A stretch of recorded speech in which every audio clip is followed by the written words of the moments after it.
Families of economic migrants have started moving into a former upscale hotel turned shelter in the Long Island City Astoria section of Queens, with around 500 migrants expected to be housed at the facility by the end of the summer.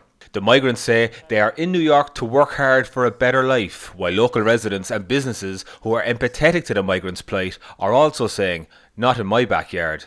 One of the migrants, Johandri Arevalo, spoke to the Queen's LIC Post and detailed the treacherous journey he and his family endured travelling from Venezuela, which involved crossing through a brutal jungle known as the Darien Gap and paying Colombian guerrillas $5,000. We passed through Colombia. From there we took boats until we reached Panama, the border with Darien. We had to climb mountain after mountain, something like 3 mountains. It was 6 days in the jungle. We were hungry, thirsty, we were sleeping on the ground in a tent. I came with my wife and 3 kids. It rained, there were people who fainted and others who perhaps weren't able to make it out of the jungle. With the other migrants who came with us, we all went hungry. We couldn't sleep, worrying about our children, that they were not going to be kidnapped or raped. Arevalo said that last week his family was placed in the shelter, which was previously known as the Collective Paper Factory, a 4-star hotel located on the corner of 36th Street and 37th Avenue. Thank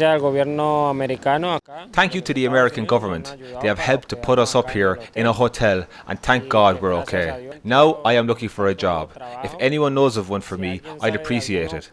I do gardening work, I also do painting, I also know how to cook and many other things. Meanwhile, local residents and business owners say that the opening of the new shelter marks a massive backward step for the desirable neighbourhood. For instance, residents at the adjacent Silver Star apartment building say they are angry about the situation and the lack of notice given by the city, and some are even looking to break their rental contracts in order to move out of the neighbourhood. Manuel Roman, who manages a deli straight across the street from the hotel, says his business is already down 50% in revenue since the shelter opened. I know the humans and everything, but they put me my business down, 50% down. I had to pay rent, I had to pay connection, I had to pay everything. I had to support my family, I'm behind, and I need somebody help me too. I'm here 30 years ago, but I'm working very hard, 4:30 in the morning to 7 o'clock at night. Okay. So please. Meanwhile, local resident Edwin Mercado said it is wrong to feed and house economic migrants who enter the country illegally. I don't think that the federal government should be arresting and releasing them into the country. I think they should be deporting them right back to where they came from. And this is a very nice neighborhood, and they're unemployed and they're illegal. They don't belong in the country. Nearly 100,000 economic migrants have come through the city's intake system since the spring of 2022, with the cost to the taxpayer to house and feed the migrants expected to hit $12 billion by the summer of 2025. There are dozens of shelters for migrants across District 26 and 22, with the city also converting the Creedmoor Psychiatric Centre in eastern Queens into a shelter for 1,000 male economic migrants, drawing demonstrations from locals. They're getting everything for free, and everybody else has to work, and then they just want to tax. They just want to keep taxing us.